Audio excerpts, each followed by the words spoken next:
perjalanan manusia tidak ada yang mulus, yang tidak ada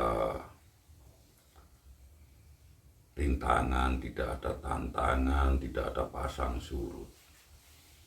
Setiap manusia pasti pernah mengalami yang namanya masa sulit di dalam hidupnya, di mana saat itu kesedihan, kepedihan, kekecewaan, kepahitan, bahkan sampai kehilangan orang yang dicintainya, terus kesulitan keuangan, mungkin juga ada yang menghadapi sebuah penyakit yang sulit untuk diobati, difitnah, dihina, dan dikhianati. Bahkan mungkin kita merasakan saat dimana orang yang sudah kita bantu, kita dukung, ternyata malah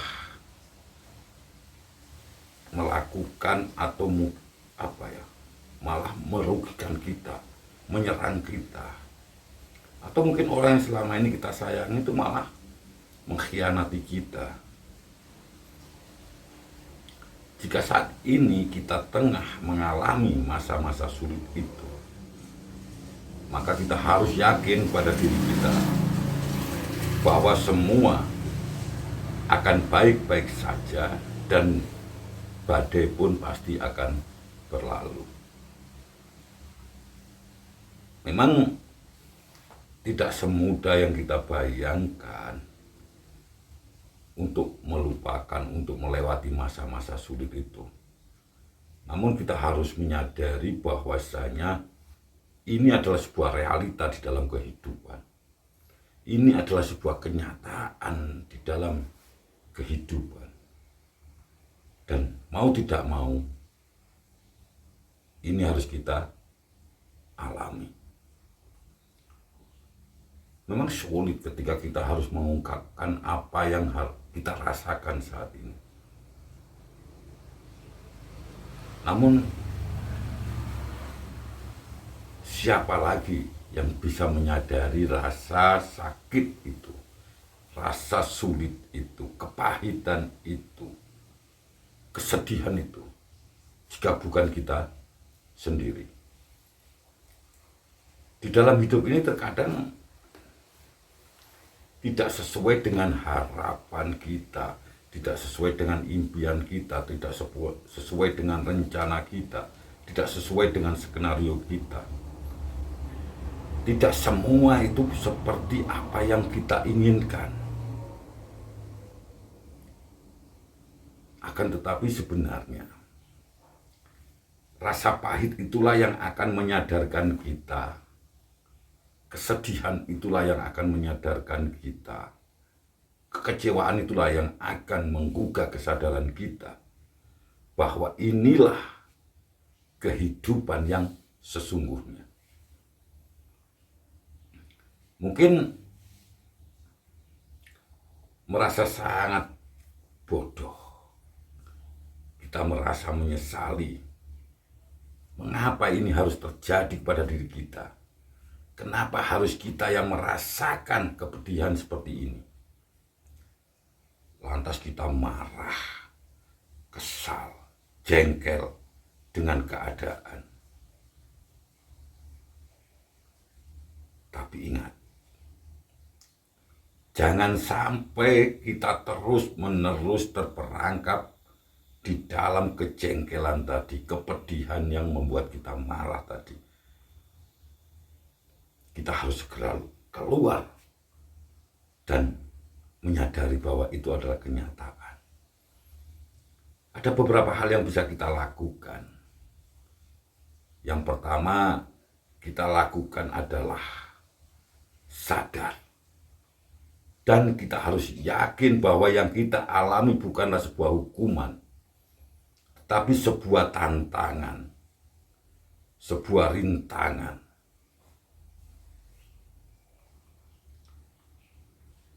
Semesta alam raya sedang memegang kendali, membawa kita ke suatu tempat yang lebih baik lagi dengan kondisi kita saat ini.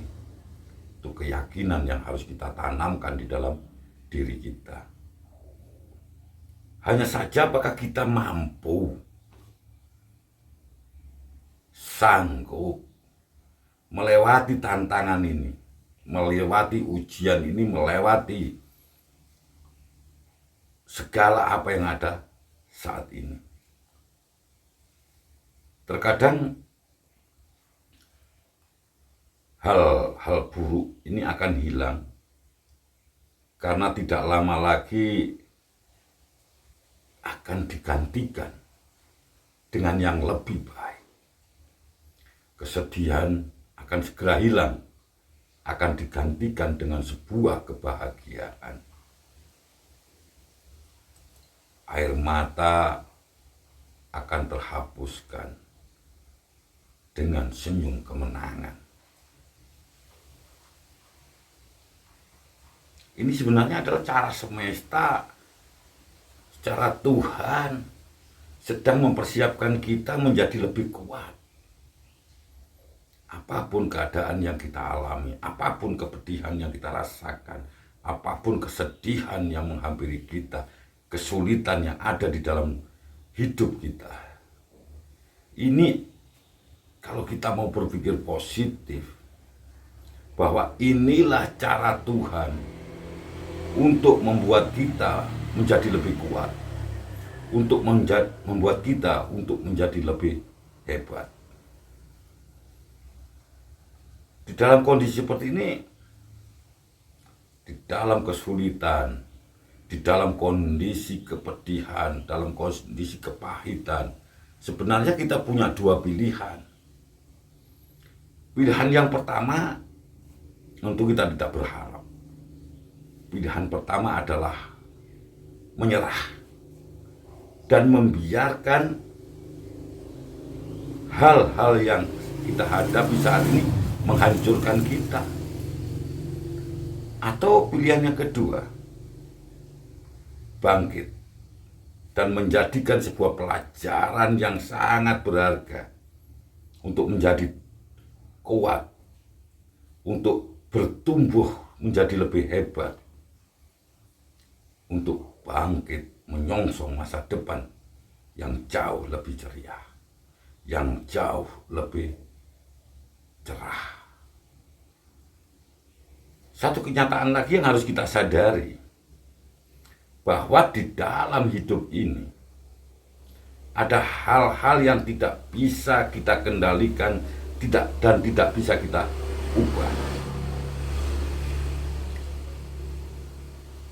Maka kita harus menerima semua itu dengan pikiran terbuka. Terima, lepaskan, dan ikhlaskan. Karena di dalam hidup, apapun yang bukan menjadi milik kita tidak akan pernah bisa kita miliki. Namun ketika hal itu memang sudah menjadi milik kita, menjadi bagian kita, seberapa kuat kita menolaknya, tetapi akan tetap kita miliki. Setelah kita menyadari itu semua, maka ikhlaskan saja orang-orang yang telah mengkhianati kita, orang-orang yang telah memfitnah kita, orang-orang yang telah meninggalkan kita. Jika kita merenung, sebenarnya ketika kita ditinggalkan oleh orang yang kita sayangi, sesungguhnya yang rugi adalah dirinya atau orang yang meninggalkan kita.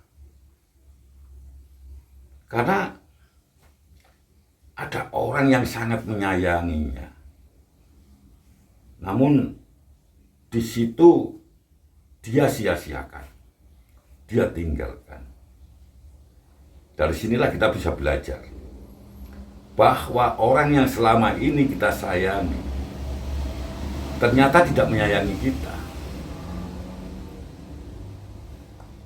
Jika kita tetap bertahan dengan dia, maka cinta kita hanya bertepuk sebelah tangan.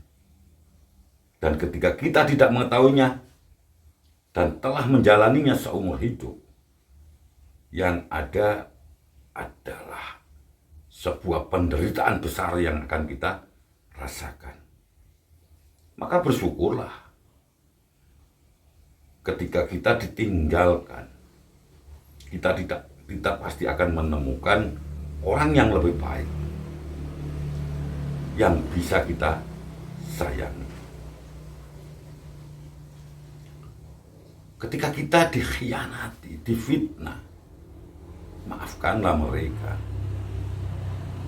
Karena bisa jadi fitnahan, tuduhan, umpatan, hinaan orang lain itu menjadi cermin, menjadi kocomoro brenggolo bagi kita untuk mengoreksi diri kita, untuk introspeksi diri kita sebagai kritik yang membangun bagi kita. Justru kita harus bersyukur bahwa kita tidak susah payah keluar biaya hanya untuk membayar orang agar menilai kita, agar membantu kita, mengkritik kita. Banyak relawan-relawan, tetangga kanan kiri, teman dekat, saudara yang siap menjadi kritikus bagi kita tanpa bayar. Apakah ini bukan sebuah keuntungan? Maka maafkanlah mereka. Bahkan kalau perlu kita berterima kasih kepada mereka. Dan ada satu hal lagi agar kita bisa keluar dari kepahitan, penderitaan, kesedihan yang kita rasakan. Jangan lupa kita maafkan diri kita. Tidak perlu terlalu menyesali tentang apa yang telah kita lakukan di masa yang lalu. Tidak perlu mengutuk diri kita sendiri atas kebodohan kita di masa yang lalu. Karena itu semua telah terjadi dan telah berlalu. Dan tidak mungkin kita mengulangi lagi. Dari sini kita harus berhenti mengeluh, berhenti meratapi kepahitan, atau mencari-cari apa yang salah dalam hidup kita sehingga kepahitan, kesedihan, keterpurukan, kesulitan saat ini menghampiri kita. Lebih baik kita menyadari kita masih punya sesuatu yang berharga yang bisa kita perbaiki, yaitu diri kita sendiri. Kita harus yakin bahwa yang hilang akan tergantikan, yang sakit akan terpulihkan, yang diambil akan dikembalikan, yang berkurang akan ditambahkan, dan yang salah akan tahu bagaimana yang seharusnya. Jadi jangan biarkan kita larut di dalam sebuah kesedihan. Jangan biarkan kita terperangkap di dalam keterpurukan. Tetap tegar dengan penuh kesabaran. Tetaplah tersenyum dengan ketulusan. Tetaplah bersyukur di saat keadaan sangat sulit sekalipun. Tetaplah kuat dan bangun kembali semangat kita. Meskipun kita tahu ini bukanlah hal yang mudah. Kita harus menyadari kenyataan bahwa saat ini, di saat yang sulit ini, tetapi jangan biarkan kita makin tenggelam di dalam kesulitan. Ketika kita harus menangis, maka menangislah di bawah guyuran air hujan, agar tak seorang pun melihat tetesan air mata kita. Mudah-mudahan bermanfaat dan terima kasih.